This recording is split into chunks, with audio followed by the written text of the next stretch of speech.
الحمدللہ رب العالمین والصلاة والسلام علی الانبیاء والمرسلین اعوذ باللہ من الشیطان الرجیم بسم اللہ الرحمن الرحیم رب اشرح لی صدری ویسر لی امری واحلل عقدۃ من لسانی یفقہوا قولی واجعل لی وزیرا من اہلی۔ الحمدللہ اللہ کے فضل و کرم اس کی توفیق سے اپنا 15 روزہ درس ہم اپنے وقت مقررہ پر شروع کر رہے ہیں۔ آج 19 اگست 2023 ہے۔ سورہ مائدہ الحمدللہ ہماری چل رہی ہے، آیت نمبر 86 تک ہم پڑھ چکے ہیں، آیت نمبر 86 تک ہم پڑھ چکے ہیں۔ آج انشاءاللہ ہم آیت نمبر 87 سے اپنے درس کا آغاز کر رہے ہیں۔ پہلی آیت ہی ہماری اہم آیت ہے، یا ایھا الذین آمنوا سے شروع ہوتی ہے، اور جس طرح ہم جانتے ہیں کہ یا ایھا الذین آمنوا سے شروع ہونے والی ہر آیت جو ہے وہ خاص اہمیت کی حامل ہوتی ہے، ڈو اینڈ ڈونٹس والی آیات ہوتی ہیں، یا کچھ کرنے کا حکم ہوتا ہے یا کسی چیز سے رکنے کا حکم ہوتا ہے۔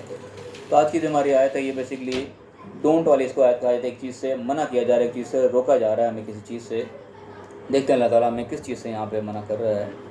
اعوذ باللہ من الشیطان الرجیم بسم اللہ الرحمن الرحیم۔ یا ایھا الذین آمنوا، اے ایمان والو، اے ایمان کے دعوے دارو، جو بھی ایمان کا دعویٰ کرتا ہے اپنے آپ کو ایمان والا کہتا ہے، اللہ تعالیٰ سے مخاطب ہے۔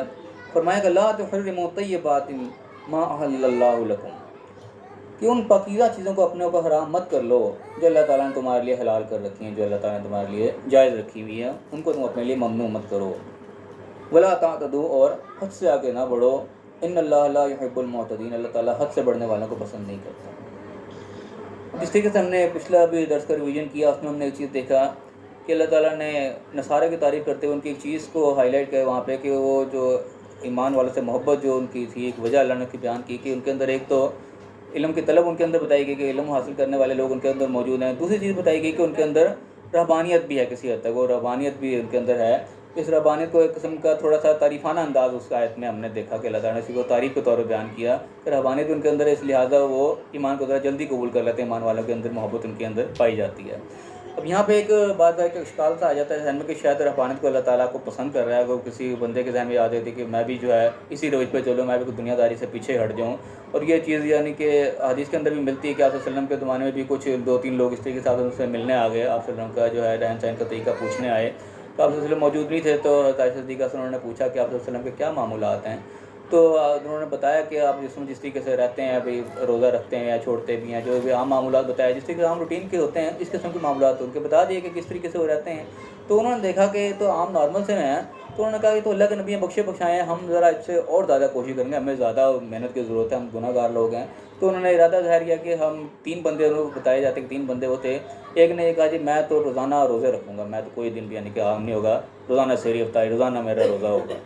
دوسرے نے کہا کہ ٹھیک ہے جی میں تو ہوں، میں تو ساری رات جو قیام کیا کروں گا، ساری رات جاگا کروں گا، میں نہیں سویا کروں گا، میں سونا چھوڑ دوں گا۔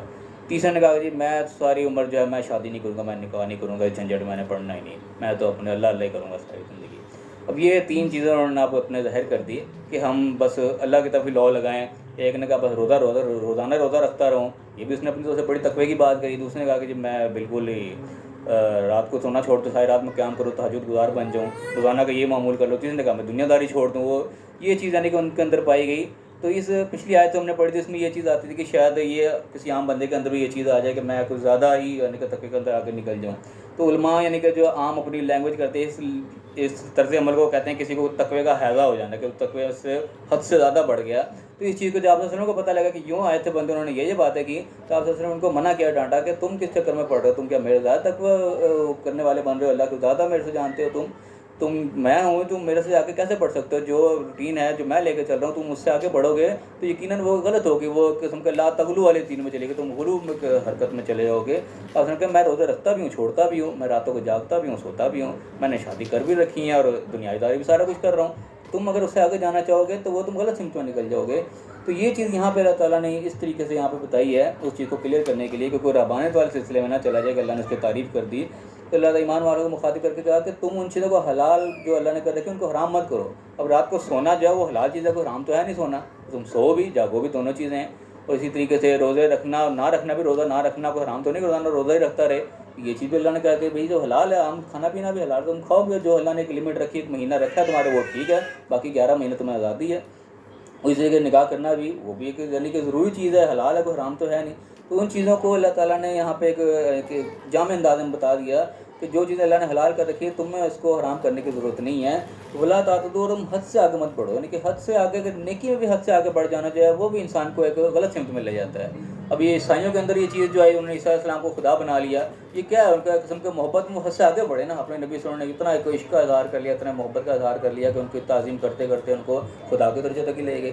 اور یہ چیز کسی حد تک ہمارے اندر بھی آئی ہے. یہ چاہے ان لوگوں نے، ظاہر ہے کہ یہودیوں نے ان کے اندر یہ چیز پیدا کی کہ ان کو عیسیٰ علیہ السلام کو وہاں تک پہنچا دیا، ورنہ عیسیٰ علیہ السلام تو کبھی اپنے آپ کو خدا نہیں کہتے تھے. تو یہ چیز معلوم ایسے وجہ سے یہودی ہمارے جڑوں میں بھی گھسے، اس طریقے سے وہ بھیس بدل کے انہوں نے آپ صلی اللہ علیہ وسلم کے بارے میں بھی یہ یعنی کہ چیز ہمارے اندر پیدا کرنے کی کوشش کی کہ آپ صلی اللہ علیہ وسلم کی محبت کو ہمارے دل میں اتنا بڑھا کے ان کو اتنا آگے تک پہنچانے کی کوشش کی. ہماری یعنی کہ شاعری کے اندر، یہ نعتی قسم کی شاعری ہوتی ہے، اس کے اندر اس چیز کی جھلک نظر آتی ہے کہ انہوں نے کوشش کی کہ کسی طریقے سے نبی کو جائے تو سجدہ کروا دیا جائے. ایک طریقے بس سجدہ کر دیا تو سمجھو خدا ہو گیا وہ چیز. کیونکہ نعتی اشعار کے اس قسم کو سننے میں آپ لوگوں نے بھی سنی ہوگی، وہ نعت کئی دفعہ آتی ہے کہ آنے والا یہ تو بتاؤ شہر مدینہ کیسا ہے، سر ان کے قدموں میں رکھ کر جھک کر جینا کیسا ہے.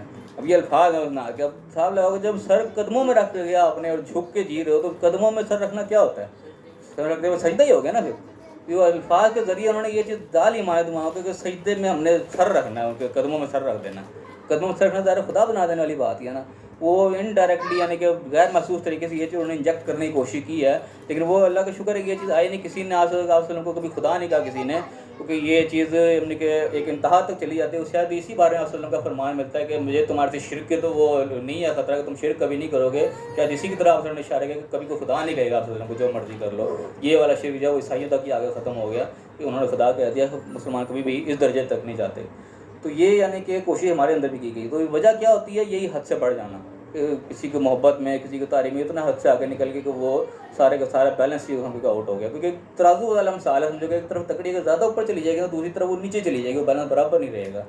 تو یہ وہ چیز اللہ تعالیٰ یہاں پہ بتایا ہے کہ تم نے حد سے آگے نہیں پڑھنا. اس کی اور مثالیں بھی کئی ملتی ہیں اس طریقے سے ہمارے یہاں پائی جاتا ہے. یہ گنبد خضراء کا رنگ ہے جی ہرا، وہ ہرے کو اتنا کر لیتے ہیں جی کہیں وہاں تک چلے گئے جی اب ہری گھاس، ہم نے ہری گھاس پہ پاؤں نہیں رکھنا، اب ہری کوئی سبزی نہیں، ہم نے ہری سبزی نہیں کھانی. وہ چیزوں کو جناب اپنے آپ کو ایک قسم کا حرام کرنا چاہیے. اس پہ پاؤں نہیں ہم رکھیں گے تو حرام ہے ہمارے لیے پاؤں رکھنا ہرا رنگ. اب یہ کیا ہے ہرا رنگ کا مطلب؟ یہ تو نہیں تم ساری چیزیں ہری ہو تم نے اپنے اوپر حرام کرنی شروع کر دی. یہ وہی چیزیں اس زمرے میں آ جاتی ہیں جو چیزیں حلال ہیں تم اپنے آپ کو بس ٹھیک ہے نارمل رکھو، حد سے آگے بڑھانے کی کیا ضرورت ہے تمہیں. تو یہ اللہ تعالیٰ یہاں پہ ان چیزوں کو جو خاص طور پہ پوائنٹ آؤٹ کر رہا ہے کہ تم نے اس چیز کو حد سے آگے نہیں پڑھنا.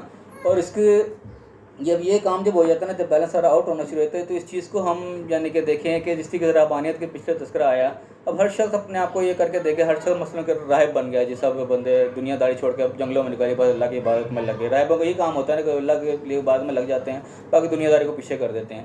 اب ہر شخص اگر یہی کرنا شروع ہو جائے، اللہ کو یہ چیزیں پسند آ جائے کہ ٹھیک ہے سب راہب بن جائیں. اب سارے کے سارے جنگلوں میں اگر نکل گئے، پیچھے جو سارے برائی کرنے والے ہیں ان کو تم میدان کھلا رہے گا، ان کو روکے گا کہ کون؟ کیونکہ تم نے میدان کھلا چھوڑ دیا، اس کا مطلب ہے. تو یہ قسم کا ججمنٹ کرنے کا ایک طریقہ ہوتا ہے. کوئی بھی آپ کوئی چیز اڈاپٹ کر رہے ہو، کوئی بھی کام کر رہے ہو نا، اس کو ایز اے ہول اپلائی کر کے دیکھو کہ میں انہیں کام شروع کر دیا، میں چھوڑ کے جنگل میں چلا گیا. اب سارے نا اگر یہی کام شروع کر سارے اٹھ کے جنگل میں چلے گئے تو رزلٹ کیا نکلا؟ پیچھے ساری دنیا خالی ہو گئی. اب بدماش جیسے مرضی گھومتے پھرے بدماشی کرتے پھر ان کو کوئی روکنے والا نہیں رہ گیا. تو اس سے پتہ لگے گا کہ یہ کام میرا غلط ہے، یہ کام سارے کرنے لگے تو رزلٹ الٹا ہو گیا. کوئی بھی کام کو ججمنٹ کرنے کا یہ طریقہ کہ ایک بندے کو کام کو ساروں پہ اپلائی کر کے دیکھو، سارے وہی کام کریں گے تو رزلٹ اگر اچھا ہے تو پھر اچھا رزلٹ آنا چاہیے. اگر تو الٹا ہو گیا تو سمجھو تمہارا یہ کام جو وہ ٹھیک نہیں ہے، اس کو چینج کر لینا چاہیے. تو یہاں پہ ایک چیز آئی، اللہ تعالیٰ نے بتا دیا کہ تم نے حد سے آگے نہیں بڑھنا. اللہ تعالیٰ کو حد سے بڑھنے والے لوگ پسند ہی نہیں ہیں، چاہے وہ تقوی میں گناہ حد سے آگے بڑھ جائیں اس کا رزلٹ خراب ہو جائے گا. اللہ تعالیٰ حد سے بڑھنا پسند نہیں کرتا. پھر آگے اللہ تعالیٰ بتا رہے ہیں کہ وَكُلُوا مِمَّا رَزَقَكُمُ اللَّهُ حَلَالًا طَيِّبًا، اور کھاؤ ان چیزوں کو جو اللہ تعالیٰ نے تمہیں دی ہیں، رزق کے طور پہ عطا کی ہیں، جو حلال ہیں، طیب ہیں، جو جائز ہیں تمہارے لیے، طیب ہیں، تمہارے موافق کمپیٹیبل ہے، تم ان کو استعمال کرو. کوئی ضرورت نہیں اپنے آپ کو حرام کرنے کی، اس کو روکنے لگانے کی. پھر میں کہ وَاتَّقُوا اللَّهَ الَّذِي أَنتُم بِهِ مُؤْمِنُونَ، اور اللہ تعالیٰ کا تقویٰ اختیار کرو ان چیزوں کے، یعنی کہ بچو جہاں اللہ تعالیٰ بچنے کو کہہ رہا ہے. تقویٰ اختیار کرو جس کے اوپر تم ایمان کا دعویٰ کرتے ہو، جس کو تم ایمان رکھتے ہو. وہ جو اس نے لمٹس لگائی ہیں ان لمٹس کے اندر تم رہو. اپنی لمٹس کو اپنے اوپر مزید نہ اتنا تنگ کر لو کہ خود ہی اس کو سروائیو کرنا مشکل ہو جائے. اگر پھر ایک اہم آیت آگے آ رہی ہے کہ لا یؤاخذکم اللہ باللغو فی ایمانکم، کہ اللہ تعالیٰ تمہاری جو لغو قسم کی قسمیں ہوتی ہیں اس پہ اللہ تعالیٰ تمہارا مواخذہ نہیں کرے گا. قسم کو خاص طور پر یہاں پہ ٹاپک ڈسکس ہو رہا ہے کہ کئی بندوں کو عادت ہوتی ہے ہر بات میں قسم کھانے کی. قسم بیسیکلی اہم چیز ہوتی ہے. قسم کو تم کسی کو اللہ کی قسم کھا رہے ہو، اس کو گواہ بنا رہے ہو اللہ تعالیٰ کو. لیکن کئی بندوں کا ایسے تقیہ کلام ہوتا ہے عربیوں کا خاص طور پہ ہر بات میں واللہ فعلنا للہ فعلنا، یہ ان کا تکیہ کلام کے طور پہ وہ بولتے ہیں. اور ہمارے بھی کئی لوگ بولتے ہیں ہر بات میں قسمیں میں نہیں کرنا، قسمیں وہ ہر بھی قسمیں خام خام کے منہ پہ چڑھا ہوا ہوتا ہے. قسم کا حالانکہ ان کا ارادہ بھی کوئی نہیں ہوتا، تو لو قسم کی قسموں کے زبان پہ چڑھی ہوتی ہیں خام خواہ بھی. اللہ تعالیٰ اس کا تذکرہ کرے کہ یہ لا یؤاخذکم اللہ تمہارا مواخذہ نہیں کرے گا، تمہیں نہیں پکڑے گا باللغو فی ایمانکم، جو تمہیں باللغو فالتو قسم خیرت نہیں کرے گا، لیکن ولکن یؤاخذکم تمہارا مواخذہ کرے گا، تمہاری پکڑ کرے گا بما عقدتم الایمان، جو قسم تم نے پوری باندھ کے کھائی ہے، پورے ارادے سے جو کھائی ہے، پوری گرہ باندھی جو تم نے قسم کے ذریعے، اس پہ تمہارا مواخذہ ہوگا، اس کو تم ایسے ہلکے نہ لینا. حکمایا کہ کفارت ہو اطعام عشرۃ مساکین، عشرت مساکین، تو اس کا کفارت میں ادا کرنا پڑے گا. یعنی کہ ایسی قسم کو کھاؤ گے جو کہ تم نے پورے ارادے سے کھائی ہو، تم نے پھر کو پورا نہیں کیا، کیونکہ ویسے لگ گیا تو بندہ قسمیں کھاتا رہتا، توڑتا رہتا، اس کی پرواہ نہیں ہوتی، اس پہ کوئی مواخذہ نہیں. لیکن اگر تم نے واقعی پورے ارادے سے سیریسلی کوئی قسم کھائی ہے، پھر تم اگر اس کو توڑتے پھرو گے تو تمہارے پہ کفارہ پڑے گا، اور وہ ہے 10 مسکینوں کا کھانا. سب سے پہلے نمبر پہ 10 مسکینوں کو تم کھانا کھاؤ گے، من اوسط ما تطعمون اہلیکم، ایک درمیانے درجے کا جو کہ تم خود اپنے اہل کو کھلاتے ہو، اس درجے کا تمہیں کھانا 10 مسکینوں کو کھلانا پڑے گا. او کسوتہم، یا پھر ان کو اس درجے کا جو ہے کپڑا لتا دے کے دینا پڑے گا. او تحریر رقبۃ، یا پھر غلام آزاد کرنا پڑے گا. یہ سب سے پہلے اللہ تعالیٰ نے قسم کھائی کہ جو سیریسلی جو قسم کھائی گئی تھی اس کے اوپر. اب یہ دیکھیں یہاں بھی قسم بھی کہاں کہاں کھائی جاتی ہے. ہم دیکھیں ایک تو ہے نا وہی لغویات تو کھایا جا رہا الگ بات ہے، لیکن اس کے علاوہ دیکھیں کہ ہم سیریسلی بھی کتنی جگہ، خاص طور پہ جو اس کا سب سے زیادہ نمونہ پیش ہوتا ہے وہ عدالتوں کے اندر ہوتا ہے. سیریسلی آ کے پورے ایمان کے ساتھ جناب قسم کھا رہے ہوتے ہیں، کر رہے ہوتے ہیں. اس کے بعد اس سے ایک اور پھر یہ جو ہمارے سیاستدان وغیرہ آ کے حلف اٹھاتے ہیں، یا آگے سے حلف اٹھا رہے ہیں یہ کریں گے وہ کریں گے. یہ دو جگہ تو بالکل واضح ہے کہ پورے ایمانداری کا پورے ہوش و حواس میں قسم اٹھا رہے ہوتے ہیں، لیکن اس کے بعد پورے دھڑلے کے ساتھ اس کی جو ہے نافرمانی ہو رہی تھی، پوری قسموں کو توڑا جا رہا ہوتا ہے. کوئی پاس نہیں رکھا جا رہا تھا، ووٹ مانگنے آ رہے ہیں بڑے پکا کریں، یوں کرو یوں کر دیں گے، کچھ نہیں کیا جا رہا تھا. بعد میں سب کا سب جو ہے ساری قسموں کا جو بڑا کیا جا رہا ہوتا ہے. تو یہ بالکل اللہ کے پکڑ کی چیز ہے. ایک جو کفارہ جو لازم ہوتا ہے وہ تو ہوتا ہی ہوتا ہے، لیکن قسم کی یہ بات نہیں کہ ہم کفارہ ادا کر دیا چلو جی قسم توڑ دو ٹھیک ہے فائدہ ہو رہا، ہم نے کفارہ دے دیں گے، چلو 10 مسکینوں کا کھانا ہے نا کھلاؤ چلو جی پاس ہو گئے. نہیں، ایسا بھی نہیں ہے. اللہ تعالیٰ پھر اس کے آگے مزید حکم لگا رہا ہے کہ وہ کرو. پھر تو جو کوئی یہ نہ کر سکے فصیام و ثلاثۃ ایام، 3 روزے بھی رکھے. یہ کفارہ اس چیز کا اذا حلفتم، جب تم نے حلف اٹھا لیا، جب تم نے حلف پورے یعنی کہ ہوش و حواس کے ساتھ جب تم نے حلف لے لیا، پھر تمہیں کفارہ ادا کرنا پڑے گا. پھر آگے حکم دے دیا واحفظوا ایمانکم، اپنے ایمانوں کی حفاظت کرو، یہ اپنے قسموں کی حفاظت کرو. یہ نہیں کہ خالی تم نے قسم کھا لی کر لی چلو یہ فائدہ ہو گیا تو ٹھیک ہے قسم توڑ لیا کفارہ دے دیا، اور کفارہ دے دیا پھر جی کہ جو مانا ہم نے دے دیا وہ ہم بری الذمہ ہے. نہیں، بری الذمہ پھر بھی نہیں ہو. اللہ کا اللہ حکم آ گیا کہ اپنی قسموں کی حفاظت کرو جو تم کھا رہے ہو، خالی ایسی بات نہیں ہے. اور اس کے بعد دوسری چیز بھی آ جاتی ہے کہ خالی تم قسم نہیں کھا رہے، باقاعدہ اس کے ساتھ عہد و پیمان کر رہے ہو، تم ایک وعدہ کر رہے ہو کسی کے ساتھ، قسم تم علیحدہ توڑو گے اور وعدہ خلافی علیحدہ کرو گے. عہد کا جو ہے وہ علیحدہ سے سوال ہونا ہے. قرآن کے علیحدہ سے آیت ہے کہ ان العہد کان مسئولا، عہد جو ہے اس کے بارے میں سوال ہوگا. تو یہ دو یعنی کہ جرم انسان سے ہو جاتے ہیں. قسم کھا کے توڑی وہ الگ چیز، اور دوسرا بے عہد جو ہے بد عہدی کی جو ہے چھکنی کی، اس کا علیحدہ سے جواب دینا پڑے گا. یہ دوہرا جرم انسان سے ہو جاتا ہے. ایک جرم کا تو تم کفارہ دے دو گے ٹھیک ہے، اس سے تم بری ہو گئے، 10 مسکینوں کا کھانا کھلا دیا، قسم کا تو کفارہ ہو گیا. لیکن جو عہد توڑا تم نے، جو بد عہدی کی، جو وعدہ خلافی کی، وہ کہاں جائے گا؟ اس کے لیے علیحدہ سوال ہوگا. تو یعنی کہ یہ نہ کوئی سمجھے اس چیز کے بارے میں کہ اللہ نے کفارہ تو بتا دیا، 10 مسکینوں کھانا کھلا دیا، چلو کفارہ دے دیا اب قسم سے ہم آزاد ہو گئے. نہیں، آزاد پھر بھی نہیں ہوں گے. تو جو بد عہدی ہوئی ہے اس کا جواب پھر بھی دینا پڑے گا. اب یہاں پہ ایک لفظ آیا خاص طور پہ تحریر الرقبہ کا لفظ. یہ تھوڑا سا اس کو میں تھوڑا سا بیان کرنا چاہوں گا کہ تحریر الرقبہ کے عام طور پہ جو ہمارا یہ مفہوم یہی پایا جاتا ہے کہ غلام آزاد کرنا. رقبہ سے مراد غلام لیا جاتا ہے. اب جب جانتے ہیں کہ رقبہ کا لفظ جو ہے صرف غلام کے لیے ہی یعنی کہ محدود نہیں ہے. غلام کے لیے عربی میں عبد کا لفظ ہی موجود ہے. عبد کے معنی بھی غلام ہی ہوتا ہے، اس سے عبادت بنا ہے غلامی. رقبہ کا لفظ جو ہے ایک قسم کا ایک جامع لفظ ہے. اس کے اندر عبد بھی آیا تو غلام بھی اس کے اندر آ جاتا ہے، لیکن اس کا مفہوم اس سے زیادہ بڑا ہے. تحریر الرقبہ یعنی کہ غلام آزاد کرنا مین اصل ہے کسی کی قیدی کو آزاد کرنا، کسی کے قبضے کو چھڑانا. بیسیکلی جو غلام بھی ہوتا ہے وہ بھی کسی کے قبضے میں ہوتا ہے، اس کو بھی آزاد کرنے کا یہی مقصد ہے. اس کو اس قبضے سے جو ہے نجات دلائی جاتی ہے، اس کو رہا کر کے آزاد کر دیا جاتا ہے. اور یہ رقبہ کا لفظ جو ہے یہ ہمارے اپنی زبان میں بھی ہم استعمال کرتے ہیں، جس کو ہم کہتے ہیں کہ زرعی رقبہ لفظ بولا ہے نا. زرعی رقبہ کا لفظ بولا ہے وہی رقبہ کا لفظ ہے، عربی کا لفظ ہی ہے. رقبہ کا مطلب یعنی کہ کسی چیز کو جس کو گھیرے میں لیا ہوا ہے تمہارے، ایک چیز وہ ہے اس جو کسی کے حصار میں ہے، اس کو یعنی کہ رقبہ کہا جاتا ہے. تو یہاں پہ ہمارے یہاں بھی یہ غلام آزاد کرنے والے صرف بس قرآن کے آیات تک ہی محدود رہ گئے، غلام کے اب نظر نہیں آتا کہ غلامی کا دورہ نظر نہیں آتا. تو یہاں ایسا لگتا ہے جیسے یہ والا حکم اب گویا کہ آج کے دور میں شاید کینسل ہی ہوگا کہ نہ کوئی غلام ہے، نہ کوئی غلام آزاد کرائے گا، نہ کوئی اثر لینا نہ دینا. لیکن یہاں پہ وہ والے غلام تو ظاہر ختم ہو گئے جو انسانوں کی صورت میں تھے. لیکن ایک جو ہے غلامی کی ایک چھوٹی سی شکل جو ہے وہ یہ رقبہ کی شکل میں ہے کہ یہاں پہ رقبہ کو آزاد کرانے کی بات ہے. یہاں پہ غلام کا لفظ عبد کا لفظ نہیں لگا ہوا. رقبہ کوئی بھی چیز جو کسی کے قبضے میں نا، آپ نے قبضہ چھڑانا ہے. اب یہاں کوئی بندہ تو قبضے میں کسی کے نہیں ہے، وہ غلام تو نہیں ہے، لیکن لوگوں کی چیزوں کو قبضہ کر رکھا تھا، لوگوں کی زمینیں قبضہ کر رکھی، لوگوں کی جائیدادیں قبضہ کر رکھی ہیں. اگر تمہارے پاس ہمت ہے تو ان کی وہ چیزیں چھڑاؤ. تمہیں اللہ نے شکت دی ہے، کسی کا پلاٹ کسی نے قبضہ کر لیا، کسی کا مکان قبضہ کر لیا، اس کو چھڑا کے تم اس کو دو، جو پیسے اس کو چاہیے اس کو ادا کرو، اس کو آزاد کرا دو. یہ ایسے ہو جائے گا جیسے آپ نے کسی انسان کو ادا کر دیا. کوئی بندہ غلام تو اپنی آزادی نہیں کر سکتا تھا، وہ سمجھو وہ نہیں ہے ملا اس کے نعم البدر. کم از کم یہاں پہ یہ رقبہ کے زمرے میں وہ بھی آ جائے گا. آپ نے کسی کا زرعی رقبہ آزاد کرا دیا، کسی کے راضی، کسی کی زمین چھڑا کے آپ نے اس کو دے دی. یہ بھی آج کے دور میں اس پہ بہت بڑا آسان ہوگا. جب غریب بندہ کوئی دبا کے بیٹھ گیا وہ کچھ بھی نہیں کر سکتا. آپ کو اللہ نے اتنی ہمت دی ہے کہ وہ اس کو غلام آزاد کرانے جو کوئی آسان کام، مطلب صاحب مال وہ بھی کسی کا غلام آزاد کرا سکتا تھا. تو آج کے دور میں اگر غلام تو ہمیں ظاہر ہے کہیں نہیں ملیں گے آج کی دنیا میں. وہ والا سلسلہ تو اللہ نے ختم کروا دیا، کیونکہ انسان بھی وہ چیز ہے کہ کسی وہ خرید و فروخت کرنے والی چیز نہیں. انسان کے اوپر قبضہ کر کے لوگ اس کو خریدتے تھے، بیچتے تھے. غلامی کا ایک دور تھا.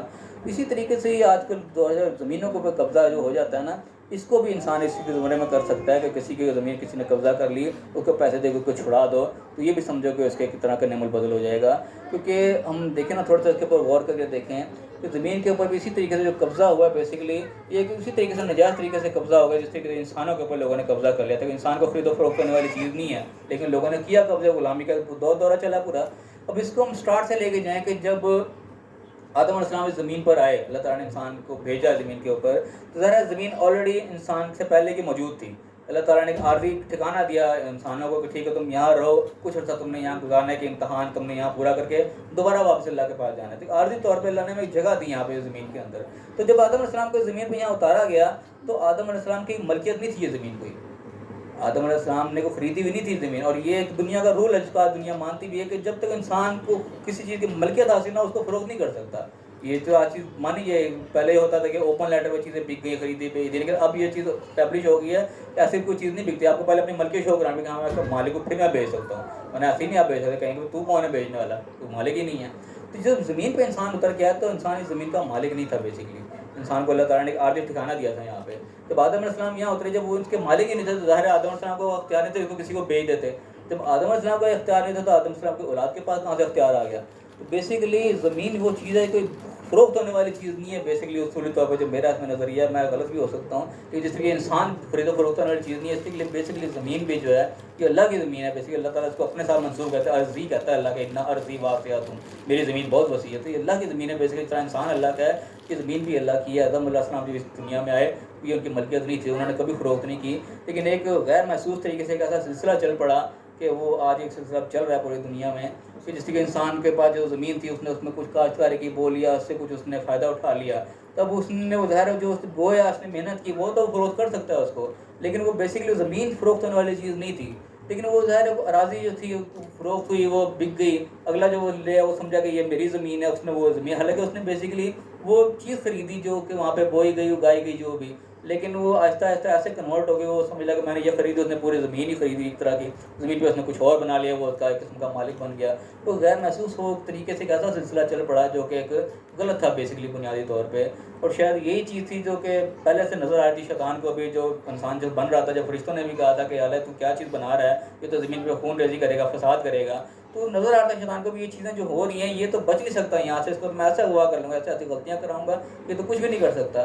تو اسی لیے شاید اس نے اتنا بڑا پنگا لے کہ اللہ کے سامنے وہ کر کے کھڑا ہو گیا کہ یا اللہ مجھے تیری عزت ہی قسم ہے، تو کسی کو نہیں چھوڑوں گا، تو مجھے مہلت دے. تو اس کی خاطر مجھے راندہ درگاہ کر رہا ہے. تو اللہ کے سامنے اسی لیے کھڑا ہو گیا کہ اس کو پتہ لگا تھا کہ میں ان کو گمراہ کر لوں گا سب کو. اس نے اللہ کی عزت کی قسم کھایا کرتے میں ان سب کو اغوا کر لوں گا سوائے تیرے بات کر مخلصی، چند جو تیرے مخلص بندے ہیں وہ میرے سے بچ جائیں تو بچ جائیں، ورنہ میں کسی کو نہیں چھوڑوں گا. وہ یہ ایسی ان کی غیر محسوس قسم کی چیزیں ہمارے اندر ایسی داخل ہوئی کہ ہمیں پتہ بھی نہیں چلا، ہم ایک یعنی کہ غلط قسم کی طرف چلے گئے. بہت باریک سی باتیں تھی قسم کی جو کہ شاید فرشتے بھی پہلے سے دیکھ رہے تھے، جب وہ کہہ رہے تھے کہ اللہ تو کیا خون ریزی والے پیدا کر رہا ہے، اور شیطان بھی یہ چیز دیکھ رہا تھا. تو بہرحال یہ رقبہ کے زمرے میں ایک چیز میرے ذہن میں آئی، میں نے بیان کر دی کہ یہ خالی غلامی صرف انسانوں کی حد تک نہیں ہے، لوگوں نے زمین کو بھی غلام بنا رکھا ہے، لوگ بیچارے بے گھر رلتے پھرتے ہیں۔ اللہ تعالیٰ نے تو زمین یہ مفت سب کے لیے انسانوں کے لیے دی تھی، لیکن اب وہ کچھ کا کچھ بن گیا سین۔ تو جس کے پاس ہمت ہو وہ یہ بھی کر سکتا ہے کہ غلام آزاد کے بجائے جس کی زمینوں پہ قبضہ ہو، بیچارے بے گھر ہیں، اس کے جائے کسی کو گھر لے دے، اس کو جو ٹھکانہ بن جائے جو اس سے چھین چکا، اللہ نے اس کو دیا ہوتا ہے، لیکن آج لوگ اس سے چھین چکے نہیں ہیں ان کے پاس، ان کو کوئی بندوبست کر دیا جائے، یہ بھی کہیں نہ کہیں اس کا ایک نعم البدل بنے گا۔ اگر فرمایا کہ ذالک کا کفارہ، یہ تمہارا کفارہ ہے اس چیز کا کہ جب تم نے حلف اٹھا لیا اپنا، تم نے پختہ ایک قسم اٹھا لی۔ پھر فرمایا کذالک یبین اللہ لکم آیاتہ لعلکم تشکرون، اس طرح اللہ تعالیٰ اپنی آیاتوں میں کھول کھول کے بیان کرتا ہے تاکہ تم اللہ کا شکر ادا کرو کہ تمہارے کو اس نے کتنے احسان کیے ہیں، اس کے بدلے میں تم بھی اس کا حکم مانا جو اس نے کہا ہے۔ پھر یا ایھا الذین آمنوا، اے ایمان والو، پھر اللہ تعالیٰ مخاطب ہوا، انما الخمر والمیسر، کہ بے شک شراب اور میسر جوا، والانصاب یہ بتوں کے تھان، والازلام یہ پن سے، رجس من عمل الشیطان یہ سب کے سب شیطانی چیزیں ہیں، فاجتنبوہ لعلکم تفلحون، بچو ان سے تاکہ تم کامیابی حاصل کرو۔ اب یہاں پہ اللہ تعالیٰ نے 4 چیزوں کا تذکرہ کیا، انما الخمر، سب سے پہلے خمر آ گیا، نشہ آور جو بھی چیز ہے جو نشہ کرتے، خالی شراب ہو یا شراب جیسی کوئی اور چیز ہو جس سے بھی نشہ کرنے والی چیز ہے، اللہ نے اس کو رجسن کہا کہ ناپاک کیا ہے، شیطانی عمل ہے۔ والمیسر، میسر کا لفظ خاص میں تھوڑا سا غور طلب ہے، میسر کا لفظ بنا ہے یسر سے، یہ سین ریز کا مادہ جس سے بنتا ہے، یسرن کا لفظ بنتا ہے آسانی، ان مال اسر یسرا، اسی سے لفظ یہ میسر بنا ہے، یعنی کہ جو چیز آسانی کے ساتھ میں مل گئی بغیر کچھ کیے۔ آپ کو جوئے میں کیا، جوا اس کو اس لیے کہا ہے کہ جوئے میں کیا ہوتا ہے، انسان کرتا کچھ نہیں ہے، بس کہ پرچی کھڑا یہ وہ ایک دم سے جوا جیتا اور ڈھیر کا ڈھیر ہاتھ میں آ گیا، اس میں انسان کا لگتا کچھ نہیں۔ تو اسی وجہ سے بعض علماء کے نزدیک یہ بھی جو ہے نا کہ بغیر محنت کے تمہیں کوئی چیز مل جائے، اس کو بھی حرام تصور کرتے ہیں کہ یہ چیز نہیں ہے کہ تم بغیر محنت کے تم کما لو، تمہارے لیے کوئی محنت میں ایفرٹ لگنی چاہیے۔ اور اس کے قرآن کے وہ بھی آیت آتی ہے کہ لیس علی الانسان الا ما سعی، کہ انسان کے لیے وہ کچھ نہیں مگر کہ وہ صحیح کرے، کوشش کرے۔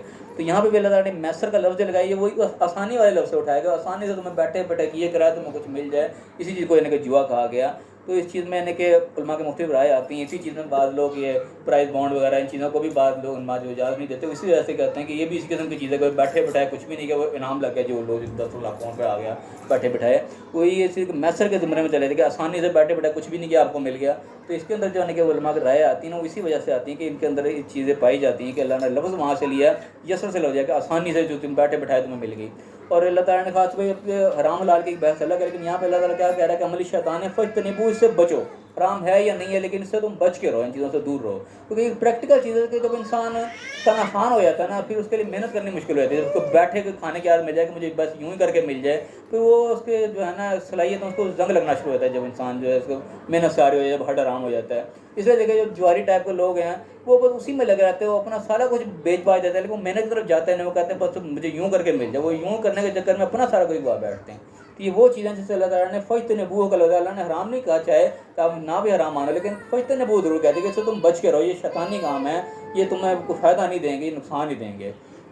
تو اس چیز میں اللہ تعالیٰ نے کہا کہ تم اس سے بچ کے رہو، ان سے یہ جو آسانی ٹائپ کی جتنی بھی قسم کی چیزیں ہیں نا، شراب والی نشے والی، ان سے تم بچ کے رہو، یہ تمہارا نقصان ہی کریں گے۔ اب اسی میں آگے اللہ فرمایا کہ انما یرید الشیطان، بے شک شیطان تو یہی چاہتا ہے کہ تمہارے درمیان یوں کہ بینکم العداوۃ والبغضاء، تمہارے اندر یہ بغض اور عداوت دشمنی ڈال دے ان چیزوں میں، الخمر والمیسر، یہ نشہ اور چیزوں میں اور یہ جوا ٹائپ کی چیزوں میں جو ہے تمہارے اندر دشمنی پیدا کر دے۔ وَيَصُدَّكُمْ عَنْ ذِكْرِ اللَّهِ وَعَنِ الصَّلَاةِ، تمہیں اللہ کے ذکر سے اور نماز سے روک دے۔ یعنی کہ دیکھتے ہیں اسی وجہ سے لوگوں کے درمیان بہت پھٹے پڑتے ہیں، نشے میں آ کے لوگ جو ہے اس میں لڑائیاں کرتے ہیں، جھگڑتے ہیں، اور یہ جواری جو آپس میں بری طریقے سے لڑتے ہیں، ان چیزوں کی وجہ سے دنگے فساد پیدا ہوتے ہیں۔ لیکن جب وہی ہے کہ ان چیزوں میں ویسے پیدا ہوتے ہیں، لوگ پرائز بانڈ کے اوپر بھی بات کریں گے، بحث بھی کریں گے، سارا کچھ ہوگا، لیکن مختصر یہ کہ اللہ تعالیٰ نے بچنے کا کہا ہے۔ اب یہاں پہ نا 2 اصطلاحات استعمال ہوتی ہے علماء کی طرف سے، وہ بھی یاد رکھنے والے ہیں کہ ایک چیز ہوتی ہے فتویٰ اور ایک چیز ہوتی ہے تقویٰ۔ 2 چیزیں ایک جیسے ہماری لفظ ہیں، کئی چیزیں ایسی ہوتی ہیں جو کہ فتویٰ اس کے پوچھو گے تو فتویٰ وہ حلال کا ہی ہوگا چاہے، لیکن جو تقویٰ ہمارا ہوگا نا وہ اس چیز کی ڈیمانڈ کرے گا تم اس چیز سے بچو، چاہے وہ فتوے میں چاہے تمہارے لیے حلال ہی ہے۔ اب اسی کی مثال آپ چھوٹی سی لے لو کہ دنیائی مثال سے ہم سمجھنے کی کوشش کرتے ہیں کہ مثال کرو کہ آپ ایک جگہ پہ کہیں جاب کریں، جی آپ کو آفس ہے، مثال ہم اپنی مثال لے لیتے ہیں کہ ہم جا رہے ہیں کہ اسٹیشن کی طرف سے، مثال ہمارا آفس ہے، ہم نے بورڈ والے چونک جانا ہے، سو ہم جاتے ہیں۔ اب وہاں پہ ہم روز آ رہے ہیں جا رہے ہیں، ہمارا ان کے پیٹرول لگتا ہے، خرچہ ہوتا ہے۔ ایک ہمارا ہمسایہ ہے جو کوئی تھوڑا کمزور ہمسایہ ہے، اس کا بھی کوئی رستے میں کوئی آفس پڑتا ہے، ہمارے ایک ہی ٹائمنگ ہے، جی 8 بجے جا رہے ہیں 5 بجے آ رہے ہیں، ایک ہی ٹائمنگ ہے، اس کا آفس سمجھو کہ رستے میں جی گڑی شو میں اس کا آفس آ جاتا ہے۔ اب ہم جا رہے ہیں، ہم نے روزانہ جانا وہاں پہ، اب ہم ساتھ والے ڈیل کرتے ہیں یار تو بھی وہاں پہ جاتا ہے, تو الگ موٹر سائیکل پیٹرول خرچ کرتا ہے, تو بھی میرے ساتھ آ جا, تو وہاں پہ جو 200 کا روز پیٹرول تو 100 روپیہ مجھے دے دے, میں تیرے ساتھ ہو کے آ جایا کروں گا. اب یہ اس چیز پہ اگر ہم کسی سے بھی ہم فتویٰ پوچھیں گے تو بتاؤ روز میں نے آنا جانا وہاں پہ, میں نے اپنے ہمسائے کو آفر کرا دی بھی تو 200 کا پیٹرول لگا دے, تو 100 مجھے دے دے, میرے ساتھ بیٹھ کے چلا جائے, ایک ہی ٹائمنگ ہے ہماری. اب فتویٰ جس سے ہی پوچھو گے کوئی اس کو حرام نہیں کہے گا بھائی ٹھیک ہے جائز بات ہے, اس کا بھی فائدہ کرے, 200 کے بجائے وہ 100 میں چلا گیا, تھوڑا سا تمہیں فائدہ ہو گیا, تمہارا خطرہ تمہارا بھی خرچہ کم ہو گیا. فتویٰ تمہیں اس پہ جائز کا ہی ملے گا, بالکل ٹھیک ہے جی, کوئی اس میں حرج کی بات نہیں ہے. لیکن اگر تقوی کی بات ہوگی جہاں اگر ہم ہیں کہنا چاہیے کہ ہم گاڈ کانشیس, ہم آخرت کی توجہ دینے والے, کہ دنیا کو ہم ایک عارضی سمجھ دیں کہ ہم نے آخرت کی تیاری کرنی ہے, تو ہمارے لیے ایک بہت اچھے قسم کا موقع ملے گا کہ ہم اپنے ہمسائے کے ساتھ اچھا سلوک کریں گے. یار چھوڑ تو کیا خرچ کرتا ہے, میرے ساتھ ہے, میں تجھے لے چلتا ہوں, میں تیرے ساتھ آ جایا کروں گا. یعنی کہ جو 100 روپئے کی بات کریں ہم وہ بھی چھوڑ دیں گے, یار تو چھوڑ فری لے جایا کروں گا تجھے, مجھے موقع مل گیا ہمسائے کے ساتھ اچھا سلوک کرنے کا, احسان کو مجھے موقع مل گیا. اب یہاں پہ یہ فتویٰ اور تقوی کا فرق ہے. فتوے میں چیز وہ آپ کے اوپر جائز آپ لے سکتے ہو, حلال ہے آپ کے لیے, لیکن آپ کا تقویٰ آپ کو اس چیز سے روکے گا, یار نہیں لوگوں تو کیا فرق پڑے گا, میں تو جانا ہی جانا ہے, میں کیوں نہ آخرت کی تیاری کروں. تو تقویٰ جو آپ کو وہاں پہ ہوگا وہ آپ کو 100 بھی نہیں لینے دے گا, یار 100 بھی میں نے لینا, تو فری چل میرے ساتھ. تو یہ کئی چیزیں اس قسم کی ہوتی ہیں جو بظاہر حلال ہوتی ہیں, لیکن انسان کو چھوڑنا جو ہے وہ اس سے زیادہ فائدہ مند ہو رہا ہے, وہ تقویٰ اس کا چھڑا رہا ہوتا ہے. اس طرح کی چھوٹی سی ایک اور مثال لے لیتے ہیں ہم, دنیاوی مثال لے لیں اس میں بھی, کہ مسجد میں نماز پڑھنے جاتے ہیں جی, ٹھیک ہے مسجد میں آپ کو گرمی ہے, اے سی چل رہے ہیں, پنکھے لگے ہوئے ہیں, ہم وقت سے پہلے تھوڑا سا چلے گئے. اب دیکھیں مسجد میں بھی کوئی نہیں ہے, ہم کوئی اچھی سی جگہ دیکھیں گے, بالکل پنکھے کے نیچے ہم کھڑے ہوں, کہیں اے سی کے سامنے کھڑے, صحیح اچھی جگہ پہ جا کے کھڑے ہوں, ہمیں گرمی نہ لگے. ہمیں پتہ ہے ہم پہلی صف میں آ کے کھڑے ہوئے ہیں, جو سائڈ کی جگہ وہاں ذرا کم ہوا لگ رہی ہوگی, وہاں اے سی کی ہوا نہیں پہنچ رہی ہوگی, ہمیں پتہ ہے وہاں بھی کوئی نہ کوئی آ کے تو کھڑا ہوگا ہی لازمی. اب ہم دیکھیں گے یہاں پہ یار میں بھی آ کے کھڑا ہو گیا, سب سے اچھی جگہ میں نے فٹافٹ قبضہ کر لیا آگے, میں کیوں نہ کوئی ضرورت تھوڑا سائڈ پہ جا کے کھڑا ہو جاؤں, جہاں کوئی کم ہوا لگ رہی ہے, ہو سکتا ہے میرے بعد جو کوئی بیمار آدمی آ جائے, کوئی جس کو زیادہ کوئی ہوا کی ضرورت ہے, کوئی گھبراہٹ ہو رہی ہو, تو زیادہ ٹھنڈک والی آ کے جگہ میں کھڑا ہو جائے. اب اچھی جگہ میں ہم کھڑے ہو جائیں تو ظاہر ہے وہ کوئی فتوی خلاف تو چیز نہیں ہے, ہمارا حق ہے, ہم کھڑے ہو سکتے ہیں ہم پہلے آ گئے. لیکن جب ہم تقوی کے اوپر جائیں گے تو ہم اپنے اوپر دوسرے کو ترجیح دے رہے ہیں کہ یار میں سائڈ پہ کھڑا ہو جاؤں, میں گرم جگہ پہ کھڑا ہو جاؤں, کسی اور کو شاید ضرورت مند کوئی میرے سے اچھی جگہ پہ آ جائے, تو ہم اس کی جگہ پہ چھوڑ کر ہم اپنے آپ کو تھوڑا سا ہم نے پیچھے کر لیا, کسی اور آگے کر لیا, کہ وہ چیزیں جو اللہ کی نظر میں کاؤنٹ ہوگی, چاہے کسی کو نظر نہ آئے کہ ہم وہاں چلے گئے, ہم کیوں چلے گئے, یہ یعنی کہ وہ خفیہ نیکی ہوگی جو کہ دائیں ہاتھ سے کی تو بائیں ہاتھ کو بھی پتہ نہ چلے, کسی کو پتہ نہ چلے کہ ہم سائڈ پہ کیوں چلے گئے. لیکن اللہ تعالیٰ جو ہے وہ ایک بریکی کو بھی نوٹ کرے گا کہ یہ اگر سائڈ سامنے پنکھے کے نیچے نکل سائڈ پہ کھڑا ہوا, یہ کیوں کھڑا ہوا, تو اللہ تعالیٰ کی نظر وہ نیکی بھی نوٹ ہوگی.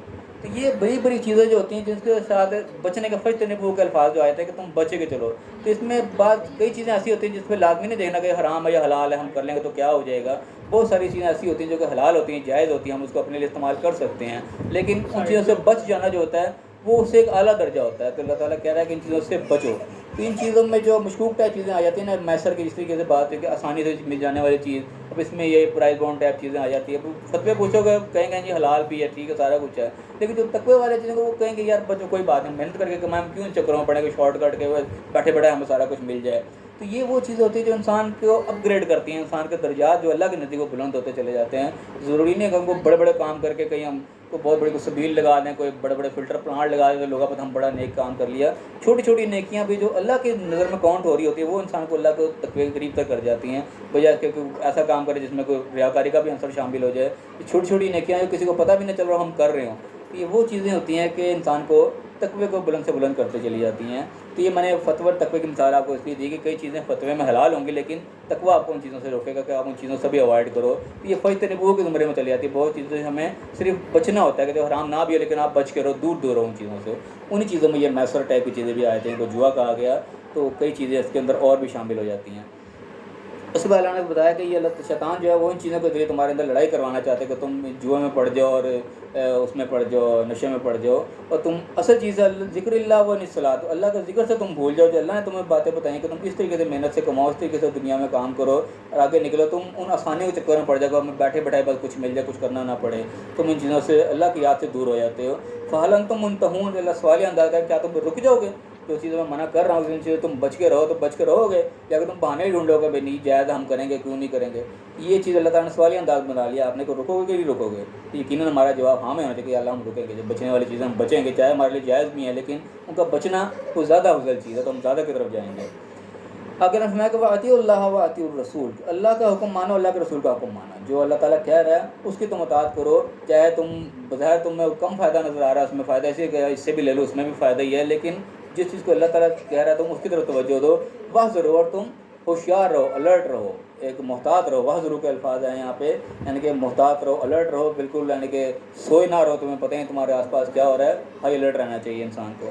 پھر ہمارے فَإِن تَوَلَّيْتُمْ، اگر تم منہ موڑو گے، اپنی مرضی کرو گے، اللہ تعالیٰ تو بتا رہا ہے کھول کھول کے ساری چیزیں کہ تم اپنی مرضی ہی کرو گے، اپنے ہی فائدے ڈھونڈو گے کہیں نہ کہیں بہانے سے، فَاعْلَمُوا جانو انما علی رسولنا البلاغ المبین، کہ ہمارے پیغمبر کے ذمہ جو ہے وہ بات کو پہنچا دینا، تمہیں کھول کے بتا دے گا کیا چیز اچھی ہے، کیا چیز بری ہے، کیا چیز تقویٰ آگے لے جانے والی، کیا چیز پیچھے رکھنے والی، کیا چیز دنیاوی فائدہ دے گی، کیا چیز آخرت کا فائدہ دے گی، تمہیں بتا دے گا، اس سے زیادہ کچھ نہیں ہے۔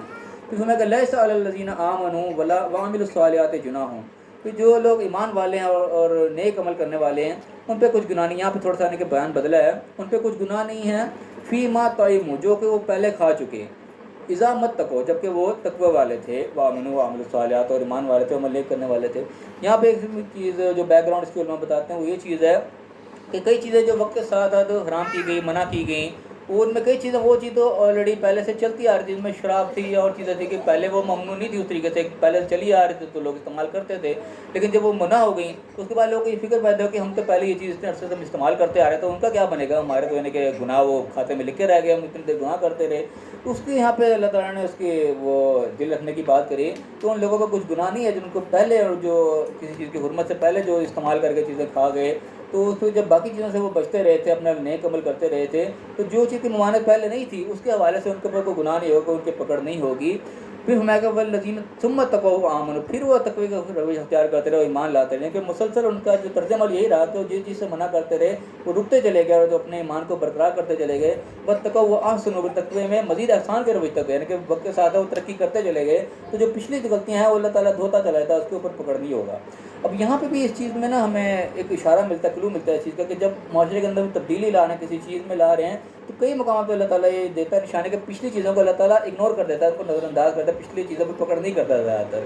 یہ چیزیں جو ہے نا ہمارے یعنی کہ معاشرے میں لاگو کرنے کے لیے ہمیں ضروری ہوتی ہے، جب معاشرے کے اندر ہم اصلاحات نافذ کرنے لگتے ہیں، حکومتی لیول پہ خاص طور پہ کسی چیز کو ہم ٹھیک کرنے کی کوشش کرتے ہیں، یا اپنے کسی فرم کے لیول پہ، گھریلو لیول پہ کوئی برائی کو ہم مٹانے کی کوشش کرتے ہیں، تو ہمارے اکثر کوئی ہوتا ہے کہ ہم اس کو جڑ سے ایک دم اکھاڑنے کی طرف لگ جاتے ہیں کہ پیچھے جو ہے سارے کو سارے میں ایک دم دھو ڈالیں۔ تو یہ قرآن کی اس قسم کی آیات میں نشانی یہ دیتی ہیں کہ پچھلی جو چیزیں ہیں ان کے بارے میں نرمی برتی جاتی ہے، آگے سے ان چیز کا سدباب کیا جاتا ہے، آگے کو روکا جاتا ہے، پچھلی چیزوں کے اوپر پکڑ نہیں کی جاتی زیادہ، تو پچھلی چیزوں کو جب گڑے مردے اکھاڑنے بیٹھ جاتے ہیں تو وہ نظام جو ہے وہ درم برم ہو جاتا ہے، وہ چیز وہ اپلائی ہو نہیں پاتی اس طریقے سے۔ تو یہ آیات بھی اسی چیز کی نشانی دے رہی ہے کہ اللہ تعالیٰ پچھلی کی چیز ہے اس پہ اللہ تعالیٰ کہہ رہا ہے کہ پچھلی جو ہو چکا اس پر تمہارے کو پکڑ نہیں ہوگی، تمہارے باقی چیز تم مانتے رہے ہو تو ٹھیک ہے، کوئی بات نہیں، پچھلے چھوڑ دیں گے، آگے سے تو اپنے معاملات کو سیدھے کرو۔ تو یہاں پہ خاص طور پہ ہمارے جو بڑے لیول کے لوگ ہوتے ہیں جنہوں نے نظم سنبھالنا ہوتا ہے، جنہوں نے چیزوں کو ٹھیک کرنا ہوتا ہے، ان کے یہ نشانی چاہیے کہ جو پیچھے اگر کسی کو غلطیاں ہو گئی، کوئی کوتاہیاں ہو گئی، کوئی چیزیں کھا بیٹھے کر بیٹھے، کوئی کرپشن کر بیٹھے، کچھ بھی بیٹھے اپنے جو ہے غلطیاں کر بیٹھے، ان کو اس طریقے سے کرو کہ آہستہ آہستہ سلو اس کو لے کے آؤ، ایک دم سے پکڑو گے تو نظام ٹوٹ جائے گا۔ یہ قرآن کی آیات اسی کی نشانی دیتی ہیں کہ اچانک سے کایا نہیں پلٹی جائے گی، ایک دم پچھلے کے بارے میں نرمی اختیار کرو، آگے اس کا سدباب کرتے چلے جاؤ، اسٹیپ بائی اسٹیپ آگے چلتے چلے جاؤ گے تو نظام آہستہ آہستہ خود بہت سیدھا ہوتا رہے گا۔ یہ پریکٹیکل چیز ہے، ہم خود کر کے بھی دیکھیں گے، ایک دم سے تبدیلی نہیں لائی جاتی، کسی لیول پہ بھی دیکھو وہ بدیدی آہستہ آہستہ ہی آتی ہے، اور یہ قرآن کی نشانیاں جو ہیں یہ اسی لیے لا عمل اللہ تعالیٰ بتاتا ہے، ضابطہ حیات جو ہے اسی وجہ سے کہ اللہ تعالیٰ نے طریقہ کار بتائیں کہ اصلاحات بھی نافذ کریں تو کس طرح سے نافذ کرنی ہے، اچانک سے کچھ نہیں ہوگا۔ اس آیت نے بھی یہ بتایا کہ اللہ نے کچھ لوگ چھوڑ دیا کہ جو چیز تم کرتے رہے ہو پہلے کھا پی چکے ہو، اللہ اس پہ تمہاری پکڑ نہیں کرے گا۔ ہاں جو تم ساتھ ساتھ اپنے ترقی ہوتی ہے، تقویٰ ایمان، تقویٰ، اللہ تعالیٰ نے 3 دفعہ اس چیز کو دہرایا ہے کہ اپنے ایمان کو ساتھ ساتھ تم بلڈ اپ کرتے چلے جاؤ، جو چیز روکی جا رہی ہے آہستہ آہستہ کو سیدھے ہوتے چلے جاؤ، پیچھے چیزوں کو اللہ تعالیٰ ڈیلیٹ کر دے گا، دھو دے گا، صاف کر دے گا۔ وَأَحْسِنُوا وَاللَّهُ يُحِبُّ الْمُحْسِنِينَ، اللہ تعالیٰ احسان کرنے والے کو پسند کرتا ہے کہ تم اپنی طرف سے بہتر ہونے کی کوشش کرو، پچھلوں کو اللہ تعالیٰ چھوڑتا چلا جائے گا، آگے بڑھو تم، اللہ تعالیٰ آگے نکالتا ہے ہمیں۔ تو یہاں پہ ہمارا جو ہے رکوع مکمل ہو رہا ہے، جس کے جو مین پوائنٹس ہیں تھوڑا اس کے اوپر ایک نگاہ ڈال لیں۔ سب سے پہلی جو چیز اللہ تعالیٰ نے ایمان والوں کو مخاطب کر کے کی، سب سے پہلے یہ چیز منع کیا کہ جو چیزیں حلال ہیں، جائز ہیں، تم نے ان کو اپنے اوپر حرام نہیں ٹھہرانا۔ ایک نارمل زندگی گزارو، اپنے اوپر حد سے نہ آگے بڑھو کہ تم جائز چیزیں اپنے اوپر حرام کر بیٹھو، کیونکہ وہ تم سروائیو نہیں کر سکو، اس کو لے کے زیادہ دیر تک چل نہیں سکو۔ انسان جو ایکسٹرا اپنے اوپر پابندیاں لگا لیتا ہے نا، وہ تھوڑی دیر تو اپنے جوش جذبے میں لگا لیتا ہے، لیکن وہ کیا کہتے ہیں کہ سلو اینڈ اسٹڈی والا کام نہیں ہوتا، وہ ایک دم سے بوجھ ڈال لیتا ہے، اس کے بعد وہ خود ہی بوجھ کے تلے دب جاتا ہے، وہ لے کے نہیں چل پاتا۔ پہلے یہ چیز منع کی اللہ نے، اجازت دی جو تمہیں اللہ تعالیٰ نے جائز چیز ان کو استعمال کرو، برتو، تمہارے برتنے کے لیے اللہ نے دی ہیں۔ ایک چیز یہ آئی، اس کے بعد اللہ تعالیٰ نے قسموں کے حوالے سے بات کی کہ جو بیکار کے تم قسمیں کھاتے رہے تو وہ ٹھیک ہے اللہ تعالیٰ اگنور کر رہا ہے، حالانکہ دیکھا جائے تو وہی بری بات ہے، تم اللہ تعالیٰ کا نام خام کا بار بار بیچ میں لیے چلے جاؤ، لیکن اللہ تعالیٰ سے مواخذہ نہیں کر رہا۔ لیکن جہاں تم نے پورے حلف اٹھایا، تم نے پورے ارادے کے ساتھ قسم کھائی ہے، اس کے اللہ تعالیٰ سخت پکڑ کر رہا ہے چیز میں کہ تم اس کے بارے میں کفارہ بھی اس کا کہا کہ اس کے بعد حفاظت کرنے بھی کہا ہے کہ اپنی قسموں کی حفاظت کرو، تم نے کھائی ہے اور اس کو تم نے پورا بھی کرنا ہے، ایسا نہیں کہ تم دنیا میں مفاد کی خاطر اپنی قسم کو توڑ پھوڑ کے پھنسے ہو جاؤ، یہ کام نہیں کرنا۔ اس کے بعد اللہ تعالیٰ نے کہا کہ یہ جو شراب جوا اور اس قسم کی چیزیں ہیں یہ وش ہیں، شیطانی کام ہیں، ان سے تم بچ کے رہو۔ یہاں پہ اللہ نے حرام حلال کی بات نہیں کی، لیکن بچنے کی بات کی، تم اس سے دور رہو، چاہے تم حلال بھی ہے۔ اور جس طریقے سے اب شراب ٹائپ چیز ہے، کئی جگہ ضرورت کی چاہے انسان کو دوائی کے طور پہ بھی دینی پڑ جاتی ہے، اس لیے اللہ تعالیٰ نے ٹوٹلی اس کو حرام نہیں کہا کہ انسان کو جان بچانے کی خاطر اس کے لیے استعمال کرنا ہی پڑ جاتی ہے، لیکن بچ کے رہنا، فائدہ نہیں وہ کہتے ہیں کہ بچ کے رہو، اس کے ساتھ تم اپنا وہ نہ زیادہ توجہ نہ دو، ادھر بچ کے رہو اس سے۔ شیطانی چیزیں، شیطان ان کے ذریعے سے تمہارے درمیان دشمنی یا بغض پیدا کر دیتا ہے، اور ہم پریکٹیکل دیکھتے ہیں انہیں چیزوں کی وجہ سے، جوئے کی وجہ سے، اور یہ نشہ آور جو آپس میں دشمنوں کی طرح جنگلی کتوں کی طرح لڑ رہے تھے آپس میں، وہ اللہ تعالیٰ نے پہلے بتا دیا کہ شیطان اس طریقے سے تمہارے یہاں فساد ڈلوائے گا۔ پھر اللہ تعالیٰ کہہ رہے کہ یہ چیزیں انسان کو اللہ کے ذکر سے بھی پھر غافل کر دیتی ہے کہ انسان انہیں چکروں میں پڑ جاتا ہے کہ بس مجھے یوں کر کے کچھ مل جائے، یوں کر کے کچھ مل جائے، جو اللہ نے یاد کرا رکھی چیزیں وہ یاد دہانی انسان کے ذہن سے نکل جاتی ہے۔ پھر اللہ نے کہا کہ اللہ کے اور اس کے رسول کی تم تابعداری کرو اور تم محتاط رہو، اپنے آپ کو الرٹ رکھو، بالکل یعنی کہ سوئے ہوئے نہ رہو، ہوش مند رہو۔ پھر فرمایا کہ تم منہ موڑو گے، اللہ تعالیٰ تو بات کھول کے بیان کر رہا ہے، تو تم منہ موڑو گے، نہیں مانو گے اس چیز کو، تو پھر رسول کے ذمہ تمہیں بلاغ المبین ہے، بات کو کھول کے پہنچا دینا ہے، اللہ تعالیٰ ہاتھ پکڑ کے تو کام نہیں کروائے گا، کرنا تو خود ہی ہے۔ پھر فرمایا کہ جو سابقہ گزر گیا اللہ تعالیٰ نے کہا اس پہ تمہارا مواخذہ نہیں ہوگا، لیکن آگے سے جو اپنی لائن سیدھی رکھو، اپنے ایمان کو وقت کے ساتھ بلڈ اپ کرتے چلے جاؤ، پچھلی چیزیں اللہ تعالیٰ صاف کرتا چلا جائے گا۔ یہ کچھ مین لب لباب ہے ہمارے اس کے درس کا آج کا، تو اس کے اوپر کسی نے سوال کرنا تھا وہ کر سکتا ہے۔ اللہ دعا اللہ تعالیٰ میں صحیح سمجھنے کی، صحیح عمل کرنے کی توفیق عطا فرمائے، اور دنیا اور آخرت دونوں جگہ کامیاب فرمائے۔ آمین۔ وآخر دعوانا ان الحمد للہ رب العالمین۔